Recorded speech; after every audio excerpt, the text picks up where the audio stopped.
नमस्कार. आपल्या अभ्यास वर्गाला आपण सुरुवात करूया. सुरुवातीला स्वरदाताई देशपांडे यांना मी विनंती करते की त्यांनी अभंग म्हणावा आणि आपल्या अभ्यास वर्गाला सुरुवात करावी.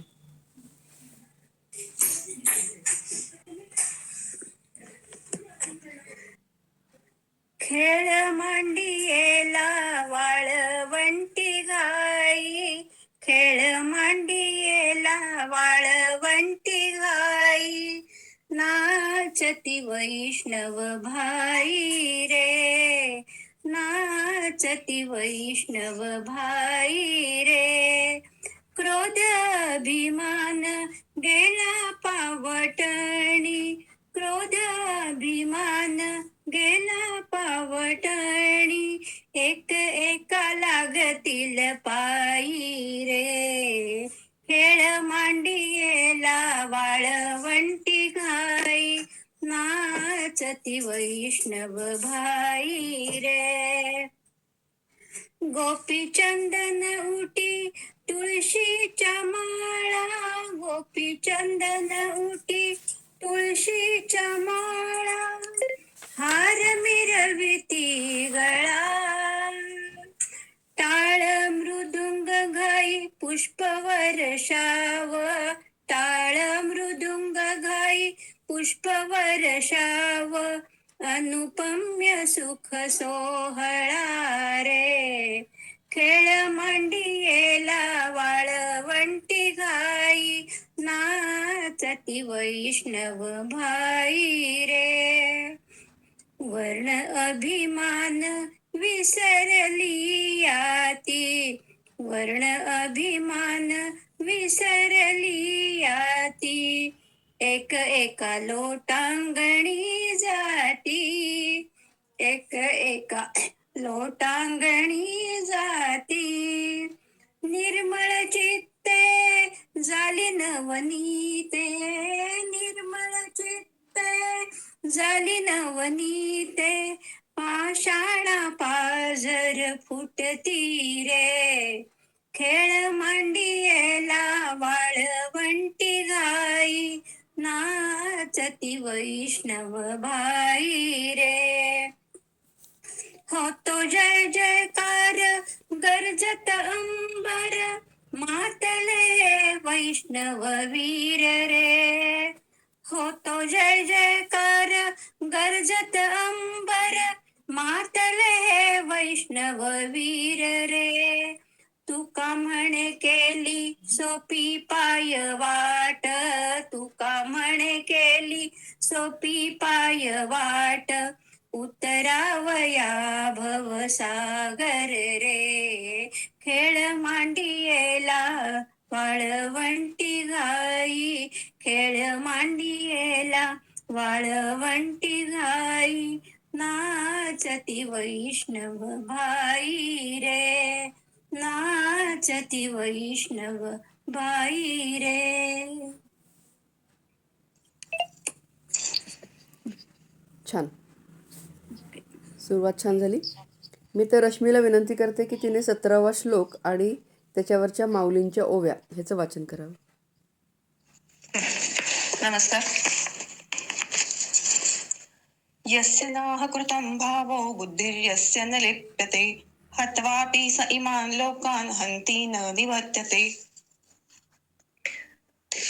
तरी अविद्येची अनिदा विश्वस्वप्नाचा हा धांदा, भोगित होता प्रबुद्धा अनादिजो, तो महावाक्याचे निनावे, गुरु कृपेचे निथावे, माथा हात ठेवणे नव्हे, थापिटला जैसा, तैसा विश्वस्वप्नेसी माया, नीत सांडूनी धनंजया, सहजेची चेला अद्वया, नंदपणे जो, तेव्हा मृगजळाचे पूर, दिसते एक निरंतर, हारपती का चंद्रकर, फाकता जैसे, का बाळत्व निघोनी जाय, ते बागुला नाही त्राय, पै जाळलिया इंधन, न होय इंधन जेवी, नानाचे वो आलिया पाठी, तै स्वप्न न दिसे दिठी, तैसी अहम ममता किरटी, धुरेची तया, मग सूर्य अंधारा लागी, रिघो का भलते सुरंगी, परी तो तयाच्या भागी, नाहीची जैसा, तैसा आत्मत्वेची वेष्टिला होये, तो जया जया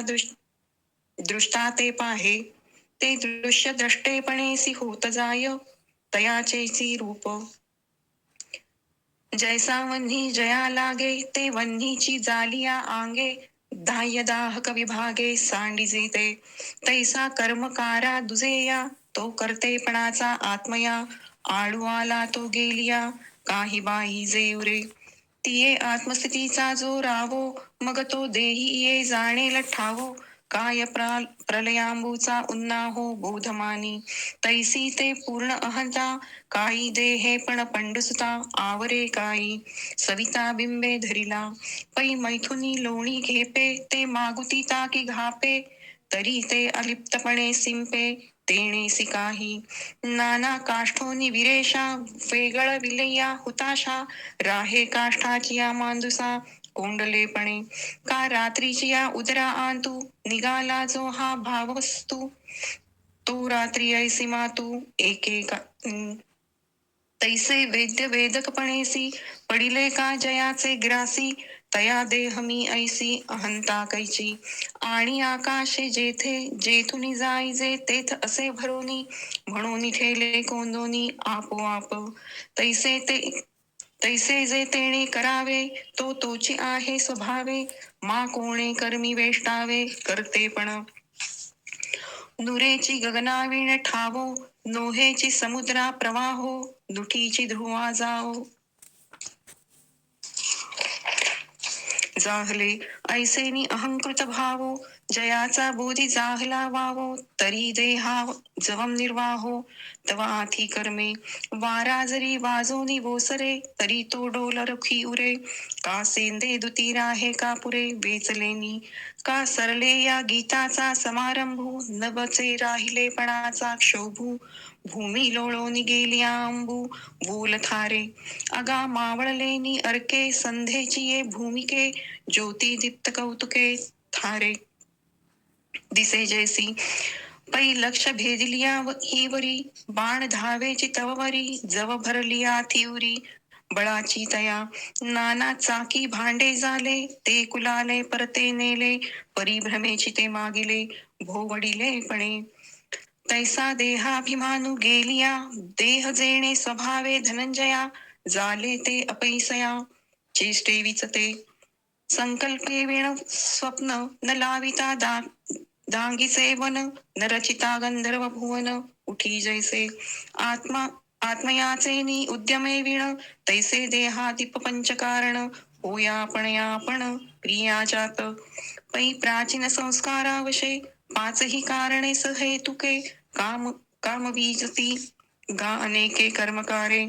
तया कर्मा माझी मग संहारो आघवे जग. अथवा नवे चांग अनुकरो. परी कुमुद कैसे नि सुके ते कमळ कैसे फाकेही. दोन्ही रवी न देखे जया परी. त्या विजू वर्षोनी आभाळ ठिकरिया आतो भूतळ. अथवा करू शाळवळ पर्जन्य वृष्टी. तरी तया देही ते जैसे जेणेचे चीका आकाशे. तैसा देहीची जो असे विदेह दृष्टी. तो देहादिकी चेष्टी घडता मोडता हे सृष्टी. न देखे स्वप्न दृष्टी चेईला जैसा. येरवी चामाचे डोळेवरी जे देखती देहाची वरी. ते कीरतो व्यापारी ऐसेची मानिती. का तृणाचा बाहुला जो आगरा मेरे ठेविला. तो साचची राखता कोल्हा मानिसेना. पिसे नेसले का नागवे हे लोकी येऊनी जाणावे. ठाणोरियाचे मवावे आणिकी घाय. का महासतीचे भोग देखे कीर सकळ जग. परी ते आगिना आंग ना लोकू देखे.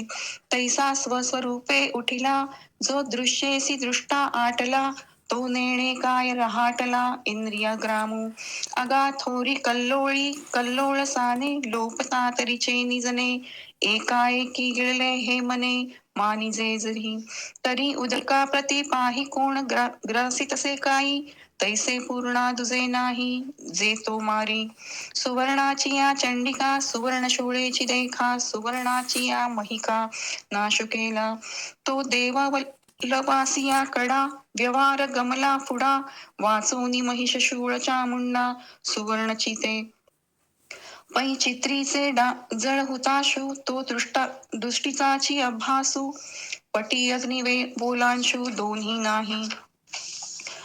मुक्ताचे देह तैसे हाले ते संस्कार वशे, तेन देखो निलोक पिसे करता म्हणती. आणि तया करणे या आतू घडो त्रैलोक्या घातू. परी तेणे केला हे मातू बोलो नये. अगा अंधारची देखावे तेजे, मग तो फेडिजे हे बोलिजे. तैसे ज्ञानिया नाही तुझे, जे तो मारिल. म्हणून तयाची बुद्धी नेणे पाप पुण्याची गंधी. गंगा लिया नदी विटाळू जैसा. आग्नीसी अग्नी झकटलिया, काय पोळे तो धनंजया. की शस्त्र रोपे आपणया, आपणची तैसे आपण परते. जो नेणे क्रिया जाता ते, तेथे काय लिंपवी बुद्धी ते तयाची. म्हणून कार्य करता क्रिया, हे स्वरूपी जाहले जया. नाही शरीराधिकी तया कर्मबंधू. जे करता जीव विदाणी, काढून पाचही खाणी. घडित आहे करणी आहुती दाहे, तेथे न्यावो आणि अन्यावो. हा द्विविधू साधुनी आवो, उभारिता नलवी खेवो कर्मभुवने. या थोरडा कीर कामा, विरजानो हे आत्मा. परिमणसी हन उपक्रमा, हा तुलावी. तो साक्षी छिद्रिपू कर्म प्रवृत्तीचा संकल्पू. उठी तो का निरोपू आपणची दे. तरी कर्म प्रवृत्ती ही लागी, तया आयासु नाही अंगी. जे प्रवृत्तीचे ही उळगी, लोकोची आधी. म्हणून आत्मयाचे केवळ, जो रूपची जाहला निखिळ. तया नाही बंदिशाळ कर्माची हे. परी अज्ञानाच्या पटी, अन्यथा ज्ञानाचे चित्र उठी. तेच तारणी हे त्रिपुटी, प्रसिद्ध जे का. ब्रह्मानन्दं परमसुखदं केवलं ज्ञानमूर्तिं, द्वन्द्वातीतं गगनसदृशं तत्त्वमस्यादिलक्ष्यम्, एकं नित्यं विमलमचलं सर्वधी साक्षिभूतं, भावातीतं त्रिगुणरहितं सद्गुरुं तं नमामि. गुरुर्ब्रह्मा गुरुर्विष्णु गुरुर्देवो महेश्वरः, गुरुः साक्षात् परब्रह्म तस्मै श्रीगुरवे नमः. अलंकापुरी पुण्यभूमी पवित्र, तिथे नांदतो ज्ञानराजा सुपात्र. तया आठविता महापुण्यराशी, नमस्कार माझा सद्गुरु श्री ज्ञानेश्वरासी. 17वा श्लोक आपण बघत आहोत. आधी आपण अर्थ बघूया. यस्य नाहं कृतो भावो बुद्धिर्यस्य न लिप्यते. म्हणजे ज्याच्या ठिकाणी मी करता आहे हा अहंकार नाही, त्याची बुद्धी अलिप्त असते. त्याने जरी या सर्व जगताला मारले तरी तो कोणालाही मारितही नाही आणि म्हणून बांधलाही जात नाही. म्हणजे हत्वापि स इमान लोकान न हंती न निबध्यते. आता ह्याचा कॉन्टेक्स्ट जर बघितला तर आपल्या लक्षात येईल की अर्जुनाने भगवंतांना पहिल्या अध्यायामध्ये विचारलं होतं, अर्जुन विषाद योग या वेळेला, की मी इथं युद्ध करणार आहे आणि माझ्याकडून इतके सगळे लोक मारले जातील. म्हणजे माझे नातेवाईक आहेत, माझे गुरु आहेत, माझे सुहृद आहेत आणि या सगळ्यांना मी मारणार म्हणजे माझ्या मस्तकावर केवढं मोठं पाप येईल, हा जो प्रश्न होता याला अनुसरून हे आहे.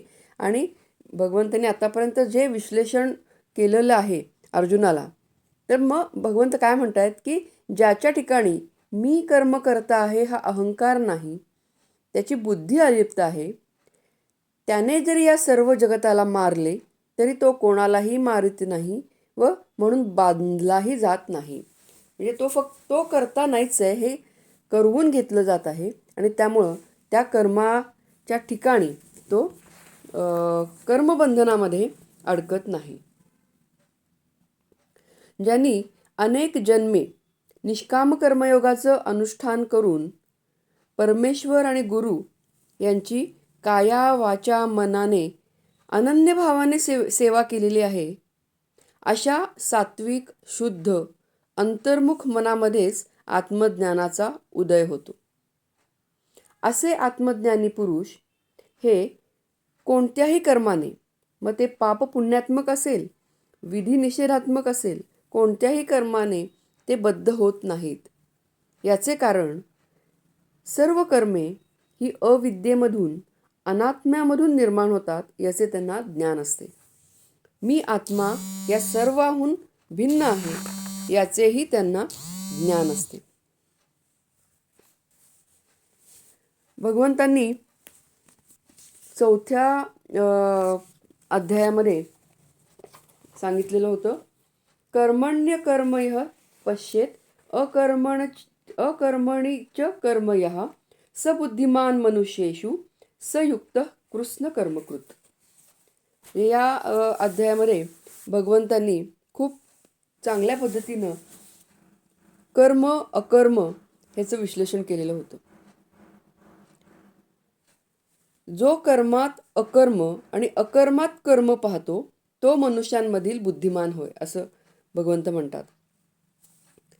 आता अकर्मामध्ये कर्म म्हणजे नेमकं काय? ज्ञानी व्यक्ती ही कर्मात अकर्म पाहते आणि अकर्मात कर्म पाहते. खरं म्हणजे कर्म न करता कोणीही थांबू शकत नाही. म्हणजे कोणतेही काम केलं, अगदी काही काम केलं नाही असं आपण म्हणूया, तरी सुद्धा श्वास घेणं हे सुद्धा एक कर्मच आहे.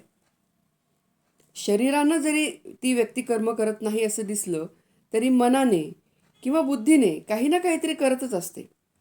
त्यामुळं कर्म न करता कोणीही थांबू शकत नाही. मग अकर्म म्हणजे काय? तर अकर्मामध्ये अभाव आहे, पण कर्माचा अभाव नाही आहे, तर कर्तृत्व भावाचा अभाव आहे. खरं म्हणजे बहुतेक व्यक्तींच्या ठिकाणी कर्तृत्व भाव हा राहतोच आणि तशी जाणीव राहणे हे स्वाभाविकच आहे. कर्तृत्वाची जाणीव म्हणजे स्वतःची क्षमता समजणे आणि ती क्षमता समजल्याशिवाय ती वाढवण्याचा प्रयत्न मनुष्य कसा बरं करू शकेल? तर कर्तृत्वाची जाणीव ही बाधक नाही आहे, तर कर्तृत्वाचा अहंकार हा बाधक आहे. एकदा एकनाथ महाराजांच्याकडं एक असाध्य रोग झालेला ब्राह्मण येतो आणि त्या व्यक्तीला, ज्याला रोग झालेला आहे त्या व्यक्तीला स्वप्नदृष्टांत झालेला असतो.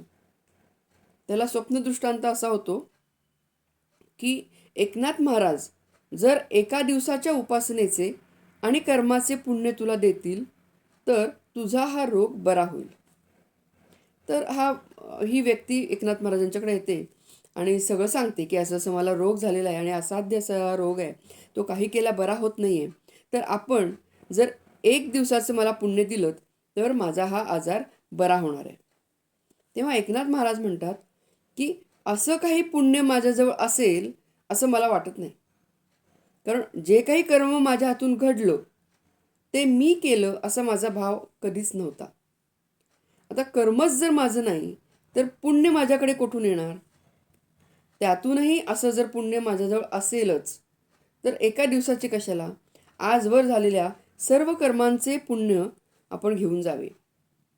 हा जो भाव आहे तो भाव म्हणजे कर्मणी अकर्म. म्हणजे कर्म तर करायचं आहे, कर्म उत्कृष्ट करायचं आहे, पण त्यामध्ये अहंकार येऊ द्यायचा नाही.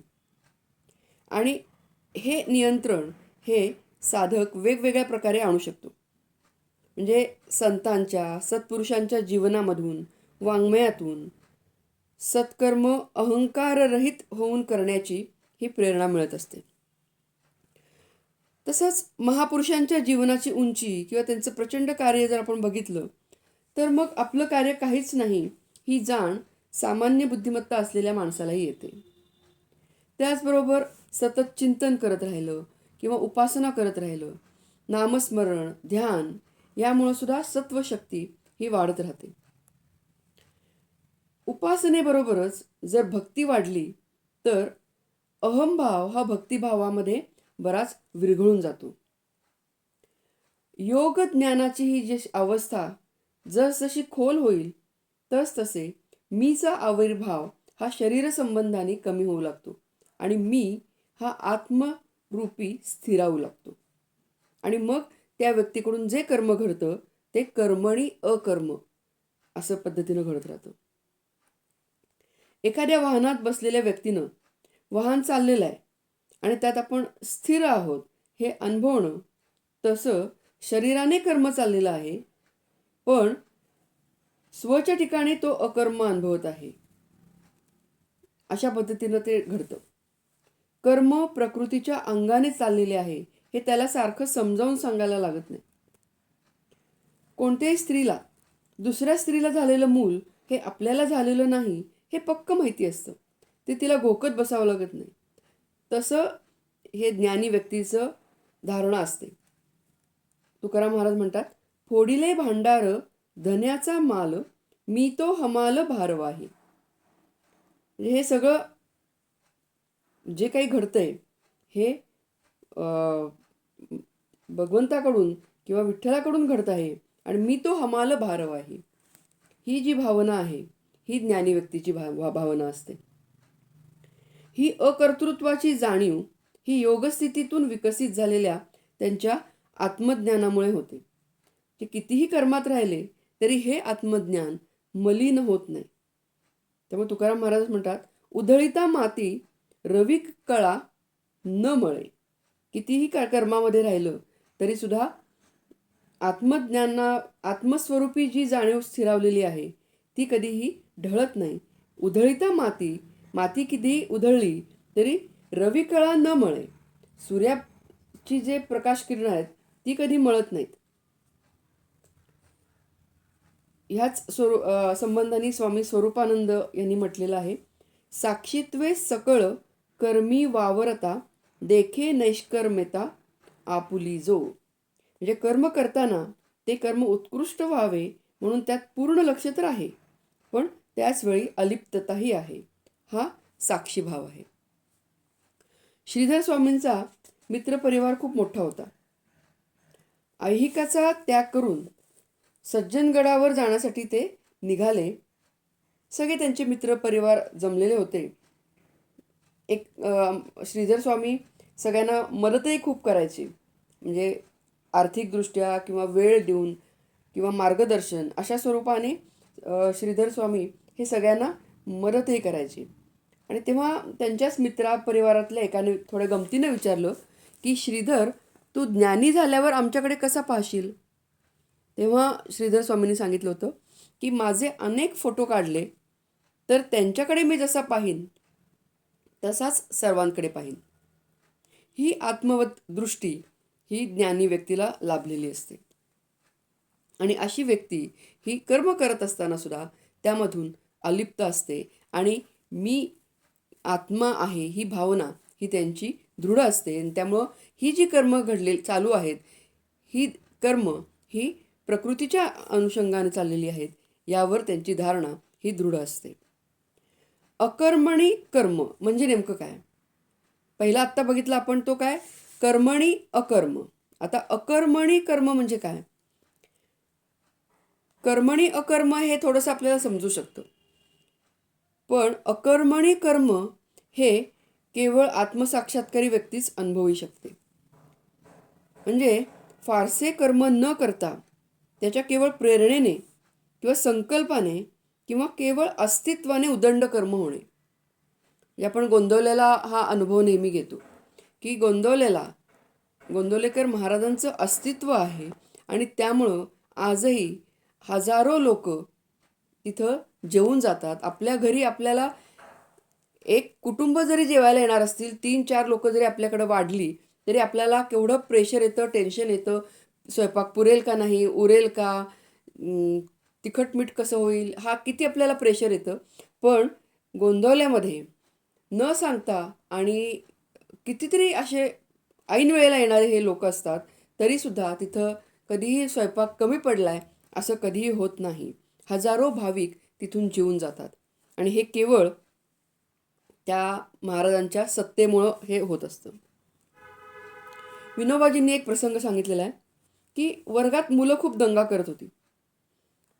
वर्ग प्रमुख म्हणजे जो मॉनिटर मुलांमधूनच नेमला जातो त्यानं सांगितलं सगळ्या मुलांना, शांत बसा, शांत बसा. तरीही मुलं काही शांत बसली नाहीत.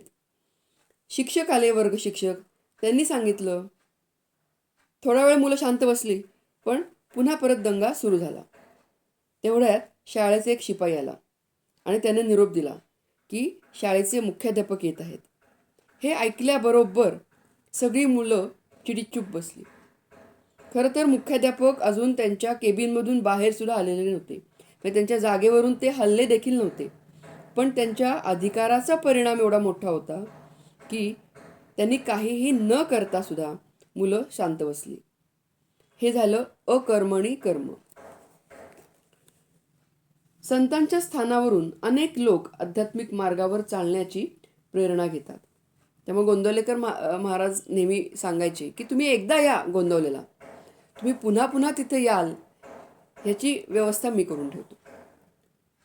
असं ही त्या संतांची ही आध्यात्मिक ताकद आहे. एक गोंदवलेकर महाराजांचीच एक गोष्ट आहे की गोंदवलेकर महाराज जेव्हा देह ठेवणार होते तेव्हा पूर्वीच्या काळी कसं होतं की लोक जे काही आपल्या घरात, म्हणजे बँका तर नव्हत्याच, त्यामुळे समजा जास्तीचा पैसा आला तर एखाद्या विश्वासू माणसाकडं किंवा असं ठेवायचे. तसं गोंदवलेकर महाराजांच्याकडं अनेक लोक पैसे आणून ठेवायचे की हे आमच्या एवढे एवढे पैसे ठेवा आणि आम्हाला लागले की आम्ही परत घेऊन जातो. इथं कुठेही कागद नाही, काही नाही, किंवा लिहून ठेवलंय वगैरे असं काही नाही. हे सगळं विश्वासावर चालायचं.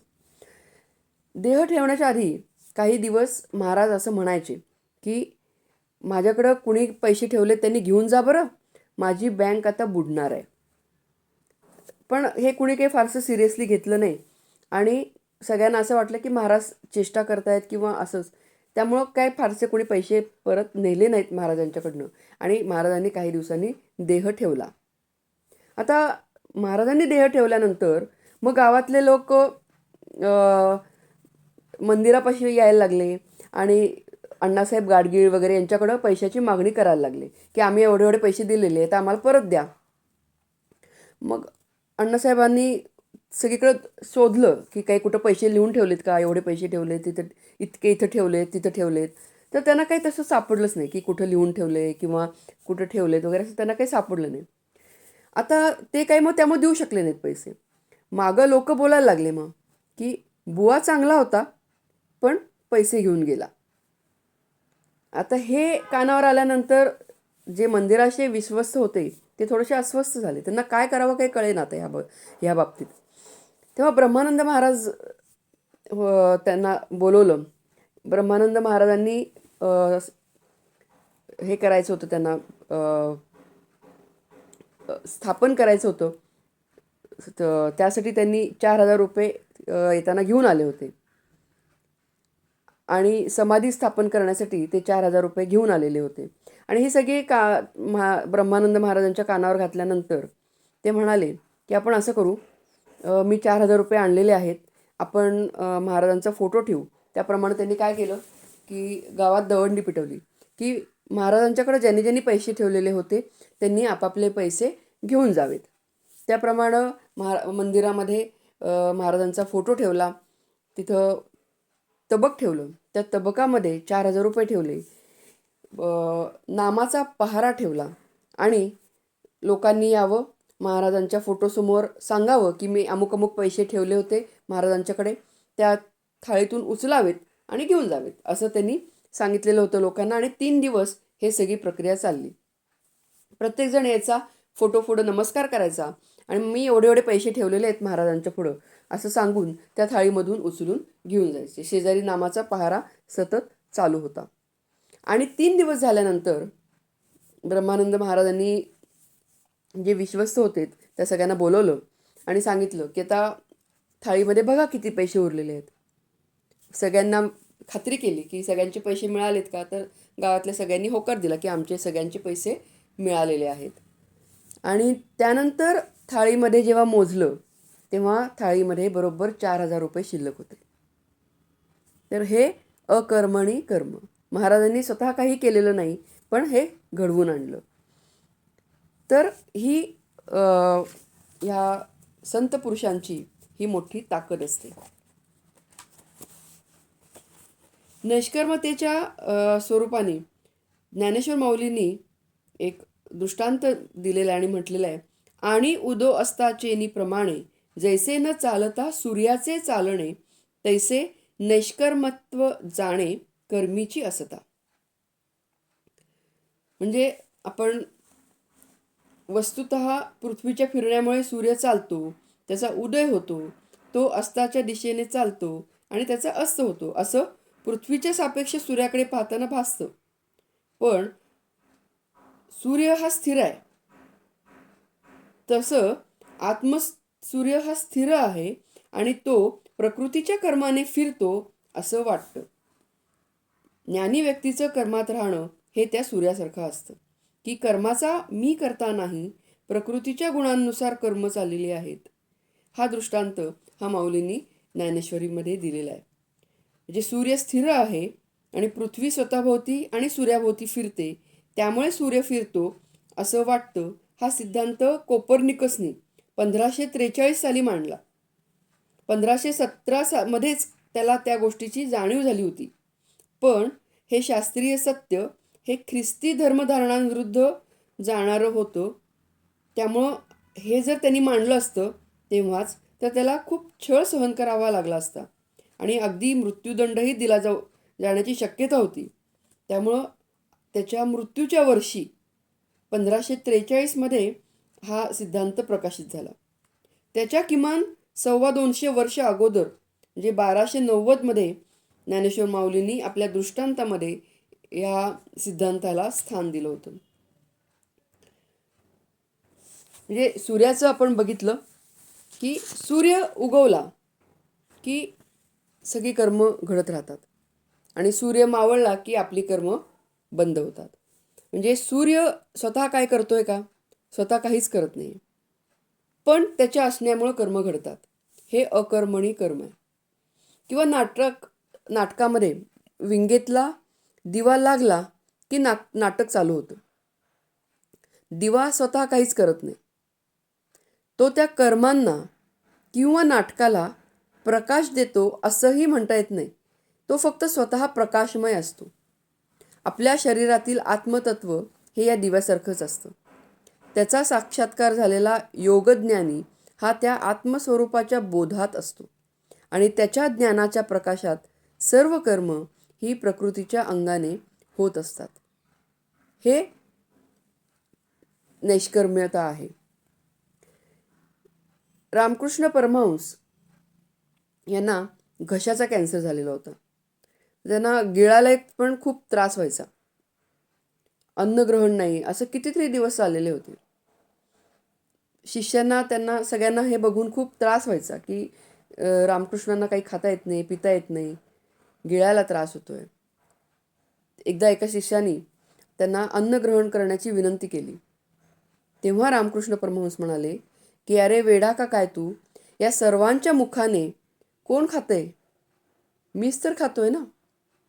हे ज्ञानी व्यक्तीचं, आत्मसाक्षात्कारी व्यक्तीचं अकर्मणी कर्म आहे. आणखीन एक दृष्टांत सांगितला जातो की आई एखादा पदार्थ करते, अतिशय सुंदर झालेला असतो, रुचकर झालेला असतो. हा पदार्थ सगळ्यांनी खाल्ल्यानंतर जर तो तिला उरला नाही आणि तिला नाही मिळाला तरीसुद्धा ती आनंदी असते, कारण तिचं पोट त्यावेळी भरलेलं असतं. हे अकर्मणी कर्म. तर ही सगळी नैष्कर्म्यता आहे. कर्मणी अकर्म आणि अकर्मणी कर्म. तर हे थोडंसं जर आपण लक्षात ठेवलं तर ह्या दोन्हीचाही आपल्याला फायदा होऊ शकतो. माऊली भगवंतांनी एका श्लोकात म्हटलेलं आहे, नैव किंचित करोमीति युक्तो मन्येत तत्ववित पश्यन शृण्वन् स्पृशन जिग्रन अश्नन गच्छन स्वपन स्वशन प्रलपन विसृजन गृह्णन उन्मिशन निमिषन्नपि इंद्रियाणींद्रियार्थेषु वर्तन्त इति धारयन. 5व्या अध्यायामध्ये म्हटलेलं आहे की म्हणजे आपल्या ज्या अगदी दैनंदिन इंद्रियांचे जे कार्य आहेत, पाहताना, ऐकताना, स्पर्श करताना, वास घेताना, अन्न ग्रहण करताना, गमन करताना, झोपताना, श्वास घेताना, बोलताना, त्याग करताना, ग्रहण करताना, डोळे उघडताना आणि अगदी मिटताना सुद्धा इंद्रिये आपापल्या विषयात वर्तत आहेत असे समजून तत्व जाणणाऱ्या योगयुक्त पुरुषाने मी काहीही करत नाही असे समजावे. शंकराचार्यांनी तत्व या शब्दाची व्याख्या केली आहे. आत्मनो यथात्म्यम तत्वम. तत्व म्हणजे आत्म्याचं यथार्थ स्वरूप. ते जो जाणतो तो तत्वविद. हे विचारांनी जाणणे हा एक टप्पा आहे आणि ते ध्यानयोगाद्वारे होणाऱ्या आत्मसाक्षात्काराने जाणणे म्हणजे पूर्ण जाणणे होय. योगयुक्त व्यक्ती ही चिंतन, ध्यान यासारख्या साधनांमधून विचारांनी जाणण्याकडून आत्मसाक्षात्काराकडे वाटचाल करत असते. तत्व जाणणाऱ्या योगयुक्त व्यक्तीने ही ज्ञानमय अवस्था प्राप्त करून घेण्यासाठी साधना करणं हे गरजेचं आहे. म्हणजे मी आत्मरूप आहे. सर्व कर्मे प्रकृती करत असून मी काहीही करत नाही. हे ज्ञान साक्षात्कारी पुरुषाला सहज असते.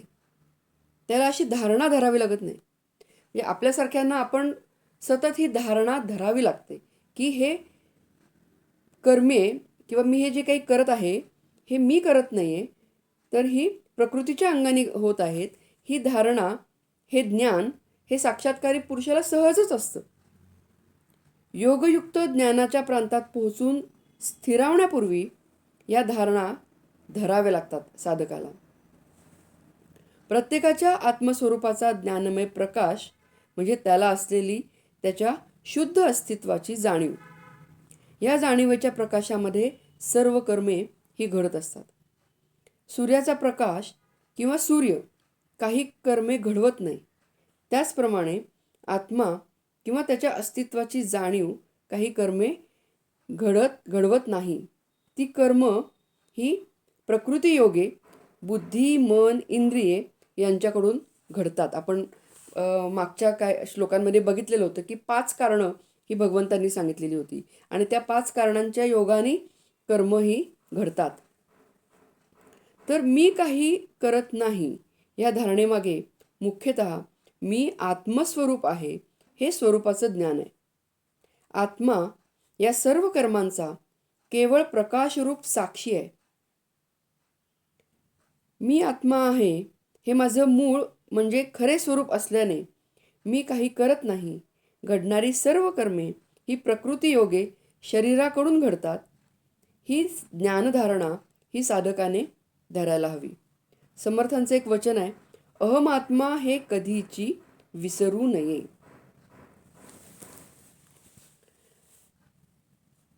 निसर्गदत्त महाराजांच्या पुढं एकदा काही साधक बसलेले होते.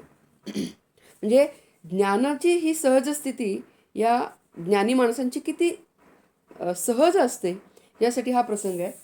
तर निसर्गदत्त महाराजांच्या पुढं काही साधक बसलेले होते आणि महाराज सांगत होते की मी आत्मरूप आहे, शरीर म्हणजे मी नाही हा बोध झाला म्हणजे झालं. हे जाणून घेऊन स्वच्या जाणीवेत राहिलं म्हणजे झालं, असं महाराज सांगत होते. आणि त्यांच्या शिष्यांचं असं म्हणणं होतं किंवा ते विचारत होते की मी शरीर नाही या बोधासाठी काहीतरी क्रियात्मक साधना करावी लागेलच की, एकदम असं कसं जाणवणार.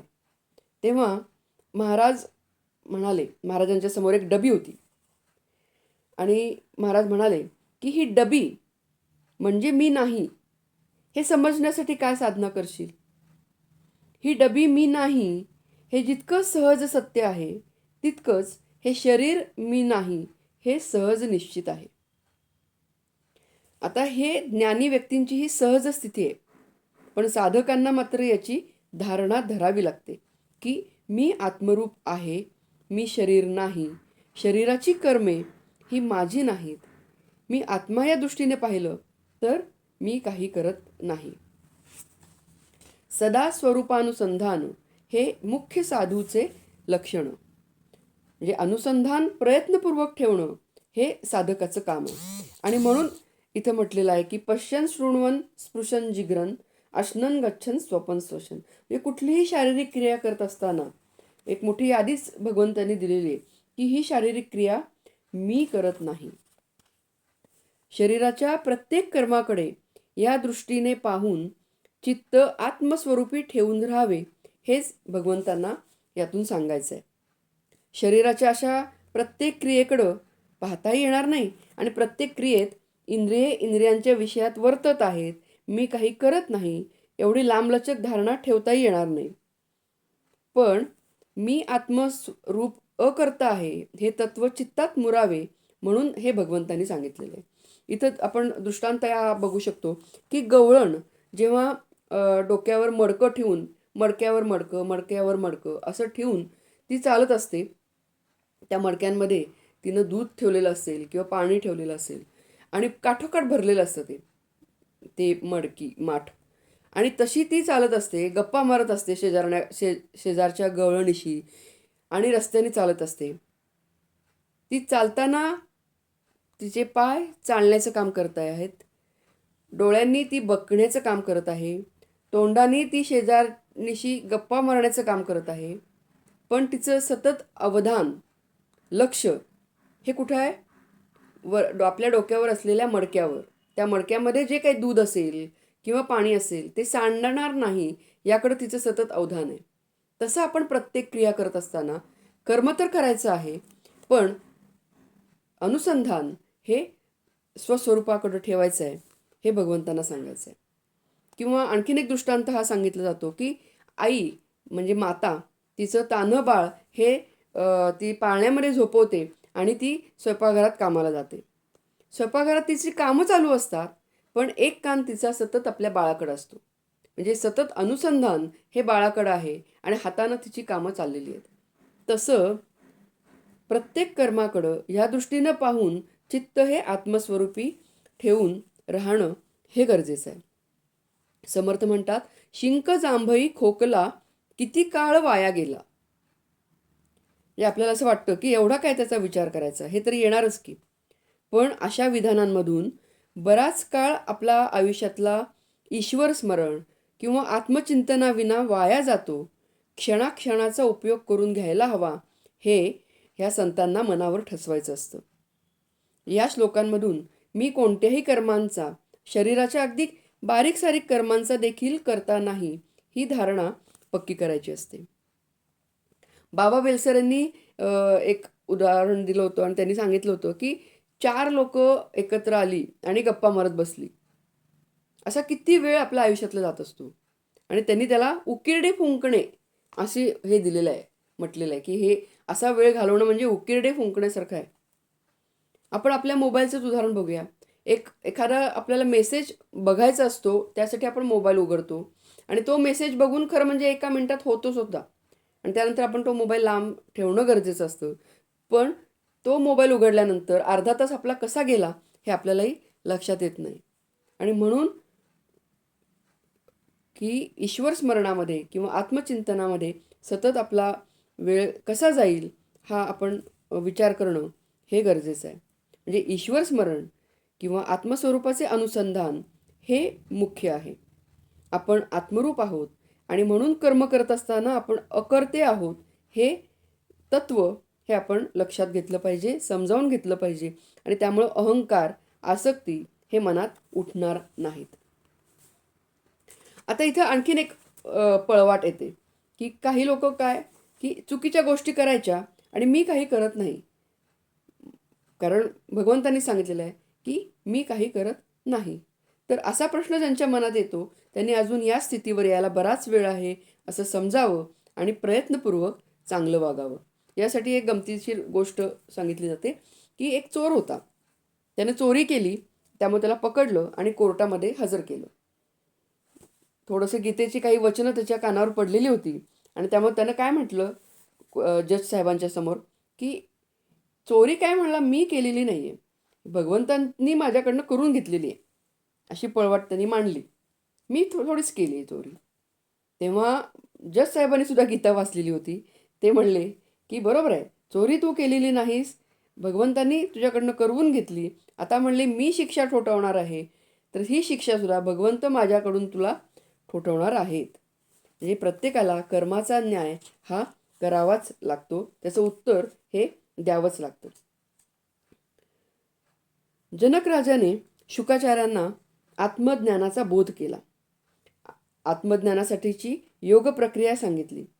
शुकाचार्य मूळतः ज्ञानीच होते, शुक्राचार्यांची समाधी लागली आणि ती उतरल्यानंतर मोठ्या कृतज्ञतेने त्यांनी जनक राजाला वंदन केलं आणि गुरुदक्षिणा द्यावी अशी त्यांची इच्छा होती. त्याप्रमाणे त्यांनी जनक राजाला बोलावूनही दाखवलं. तेव्हा जनक राजा शुकाचार्यांना म्हणाले की तू आता बाहेर जाऊन जगातली कोणतीही निरुपयोगी वस्तू घेऊन ये. काय म्हणले जनक राजा? की तू जगातली निरुपयोगी वस्तू घेऊन ये. त्याप्रमाणे शुकाचार्य बाहेर गेले आणि त्यांच्या लक्षात यायला लागलं की अशी निरुपयोगी वस्तू मिळवणं फार कठीण आहे. म्हणजे जी जी गोष्ट ते निरुपयोगी म्हणून उचलत ती गोष्ट त्यांना आपला काय उपयोग आहे हे सांगत असत. म्हणजे अगदी दगड, माती, शेण, सगळ्याच गोष्टी, कोणतीच गोष्ट निरुपयोगी नाही हे त्यांच्या लक्षात आलं. त्यामुळं ते डोळे मिटून चिंतन करू लागले. त्यांची ज्ञानभूमिका तयारच होती. थोड्याच वेळात त्यांच्या लक्षात आलं की सूक्ष्म देहाभिमान हीच ज्ञानप्राप्तीच्या दृष्टीने अगदी निरुपयोगी गोष्ट आहे. आणि हे लक्षात आल्यावर ते जनक राजाकडे गेले आणि सूक्ष्म देहाभिमान ही निरुपयोगी गोष्ट त्यांना आपल्या गुरूंना त्यांनी प्रणामपूर्वक अर्पण केली. तेव्हा जनक राजा म्हणाले की शुका, आता तू खऱ्या अर्थाने ज्ञानी झालास. म्हणजे सूक्ष्म देहाभिमानाला कर्मकर्तृत्वाचा अहंकार हा जोडलेलाच असतो. त्यामुळे देहाभिमान सोडला की आपोआपच हा अहंकार सुद्धा जातो. देहाभिमान सोडणे म्हणजे देहाचा अभिमान सोडणे याचा अर्थ मी हा आत्मस्वरूपी ठेवून राहणे आणि कर्म करत राहणे हा त्याचा अभ्यास आहे.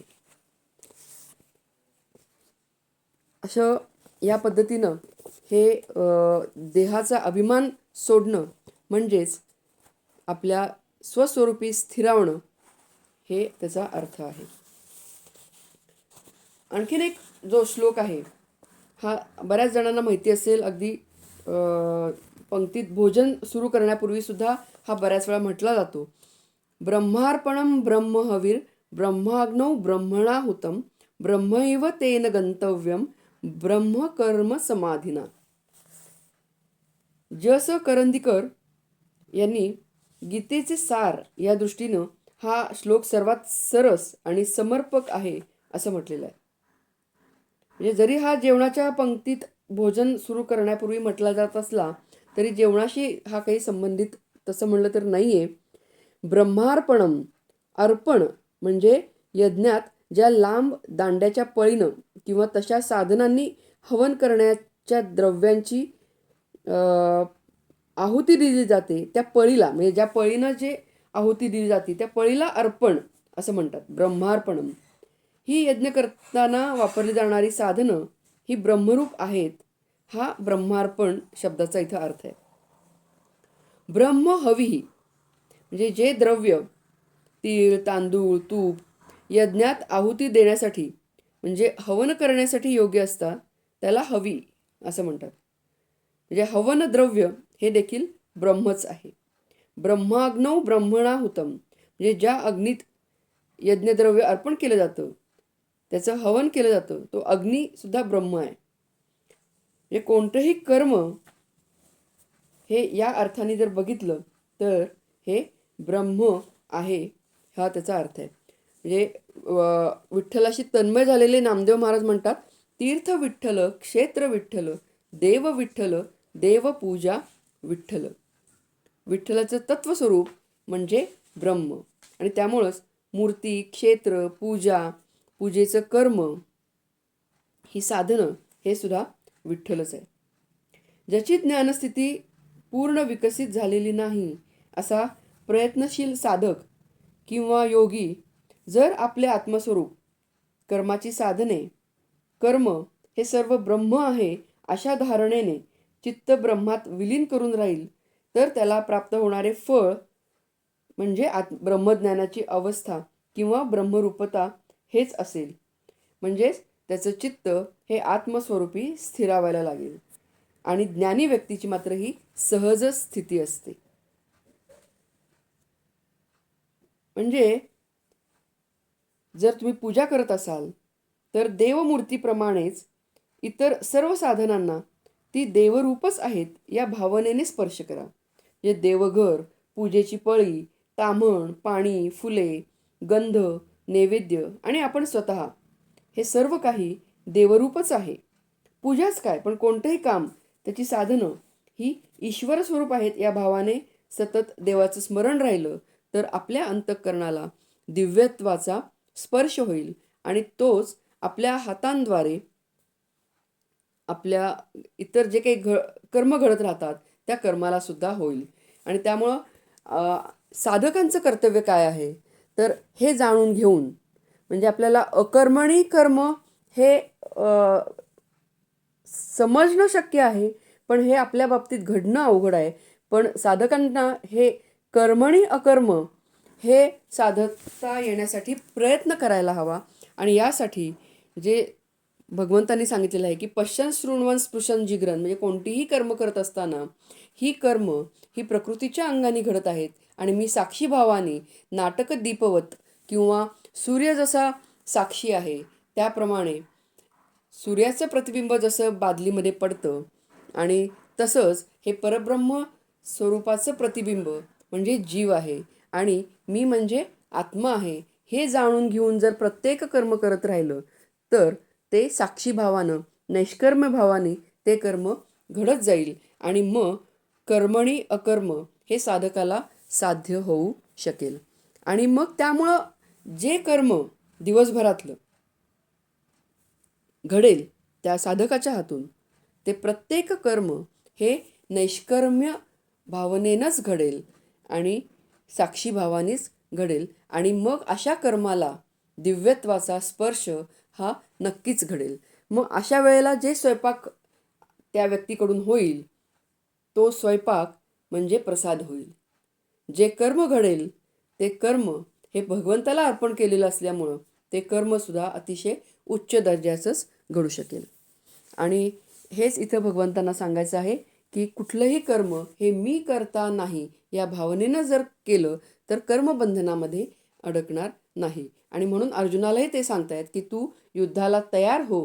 तुझ्या मनामध्ये जे आहे की मी या सगळ्यांना मारेन आणि मग मला पाप लागेल तर असं काहीही घडणार नाही.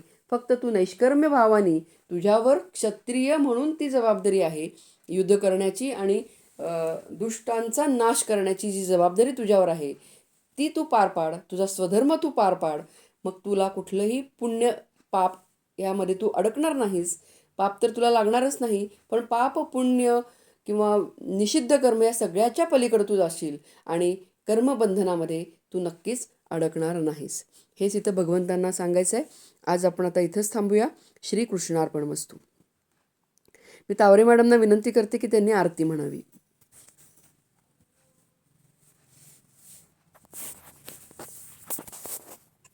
हॅलो. हां. येतोय आवाज ना? हो हो येतोय. ओम जय भगवद गीते. ओम जय भगवद गीते. हरिः कमल विहारिणी. हरिः कमल विहारिणी. सुंदर सुपुनीते. ओम जय भगवद गीते. कर्म सुमर्म प्रकाशिनी. कामासक्ति हरा. मय्या कामासक्ति हरा. तत्वज्ञान विकाशिनी. तत्वज्ञान विकाशिनी. विद्या ब्रह्म परा. ओम जय भगवद गीते. निश्चल भक्ति विदायिनी. निर्मल मलहारी. मय्या निर्मल मलहारी. शरण रहस्य प्रदायिनी. शरण रहस्य प्रदायिनी. सब विधि सुखकारी. ओम जय भगवद गीते. राग द्वेष विदारिणी. कारिणी मोद सदा.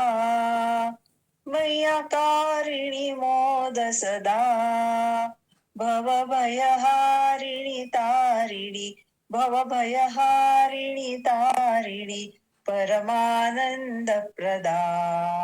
ओम जय भगवद्गीते आसुर भाव विनाशिनी नाशिनी तमरजनी मैया नाशिनी तमरजनी दैवी सद्गुणदायिनी दैवी सद्गुणदायिनी हरिरसिका सजनी ओम जय भगवद्गीते समता त्याग सिखावनी हरिमुख की बानी मैया हरिमुख की बानी सकल शास्त्र की स्वामिनी सकल शास्त्र की स्वामिनी श्रुतियों की रानी ओम जय भगवद गीते दया सुधा बरसावनी मातु कृपा की जय हरिपद प्रेम दान कर हरिपद प्रेम दान कर अपनो करली जय ओम जय भगवद गीते ओम जय भगवद गीते ओम जय भगवद गीते हरिः कमल विहारिणी हरिः कमल विहारिणी सुंदर सुपुनीते ओम जय भगवद गीते ओम जय भगवद गीते छान. आता पसायदान म्हणावे.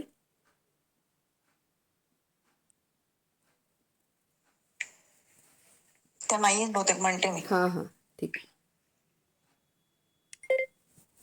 आता विश्वात्मके देवे येणे वाग्यज्ञे तोषावे तोषो निमज द्यावे पसायदान हे जे खळांची व्यंकटी सांडो तया सत्कर्मी रती वाढो भूता परस्परे पडो मैत्र जीवांचे दुरिताचे तिमिर जाओ विश्वस्वधर्म सूर्ये पाहो जो जे वांछील तो तेला प्राणी जात वर्षत सकळ मंगळी ईश्वर निष्ठांची मांदियाळी अनवरत भूमंडळी भेट तू भूता चला कल्पतरूंचे आरव चेतना चिंतामणींचे गाव बोलते जे अर्णव पियुषाचे चंद्रमेचे अलांछन मार्तंड जे तापहीन ते सर्वाही सदा सज्जन सोय रे हो तू किंबहुना सर्व सुखी पूर्ण होनी तिही लोकी भजिजो आदि पुरुखी अखंडित आणि ग्रंथोपजीविये विशेषी लोकी दृष्टादृष्ट विजये ओवावे जी येथ म्हणे श्री विश्वेश्वरावो आ होईल दान पसावू येणेवरे ज्ञान देओ सुखिया झालो. ओम शांती शांती शांती. छान. प्रसादाने छान झालं. आजचा वर्ग छान झाला सगळा. सुरुवातीचा अभंग खेळ मांडलेला, हं. प्रसाद आरती आणि आजचं निरूपण खूप छान.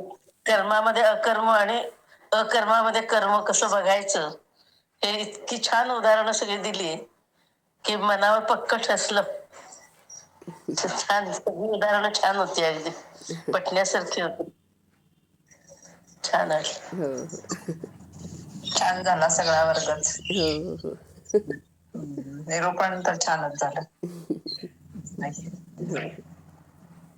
चा- ते काय म्हणायचं, त्याच्यात तुमचं काय श्रेष्ठत्व आहेच आहे 100%. नाही नाही, हे सगळं ते